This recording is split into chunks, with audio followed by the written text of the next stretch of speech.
बिहार में महागठबंधन में पड़ी रार को खत्म करने के लिए आरजेडी सुप्रीमो लालू प्रसाद यादव आगे आए हैं। उन्होंने कांग्रेस को महागठबंधन में रहने का अल्टीमेटम दिया है, जिसके बाद कांग्रेस का रुख नरम नजर आ रहा है।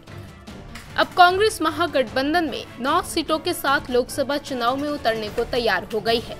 लालू यादव की दखल से पहले कांग्रेस बिहार में अपने लिए 11 सीटों की मांग पर अड़ी हुई है।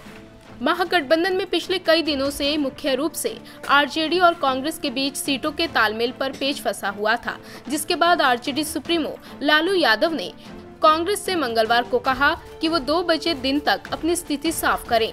साथ ही लालू यादव की तरफ से कहा गया कि अगर कांग्रेस 9 सीटों पर नहीं मानती है तो महागठबंधन के अन्य सहयोगी दल बुधवार को पटना में प्रेस कॉन्फ्रेंस करके सीटों के तालमेल का ऐलान कर देंगे। सूत्रों के अनुसार महागठबंधन में सीटों के तालमेल को लेकर विवाद अब खत्म होने की ओर है। तय फॉर्मूले के मुताबिक आरजेडी बिहार में 20 सीटों पर चुनाव लड़ेगी, जबकि कांग्रेस को 9 सीटें दी गई हैं। पूर्व केंद्रीय मंत्री उपेंद्र कुशवाहा की राष्ट्रीय लोक समता पार्टी को 4 सीटें दी गई हैं, जबकि पूर्व मुख्यमंत्री जीतन राम मांझी की हिंदुस्तान अवाम मोर्चा को 3 सीटें दी गई हैं।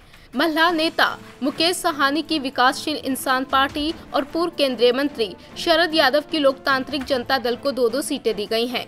सूत्रों के मुताबिक बुधवार सुबह पटना के एक होटल में महागठबंधन की प्रेस कॉन्फ्रेंस का आयोजन किया गया है, जिसमें आरजेडी नेता तेजस्वी यादव समेत बिहार कांग्रेस अध्यक्ष मदन मोहन झा, उपेंद्र कुशवाहा, जीतन राम मांझी और मुकेश साहनी सीटों के तालमेल का ऐलान करेंगे। बता दें कि कांग्रेस पहले बिहार की 15 लोकसभा सीटों पर चुनाव लड़ने के लिए आरजेडी पर दबाव बना रही थी, जिसके बाद उसने कम से कम 12 सीटों की मांग की थी। जानकारी के मुताबिक छोटे दल अपने खाते की सीटें कम होने से नाराज चल रहे हैं।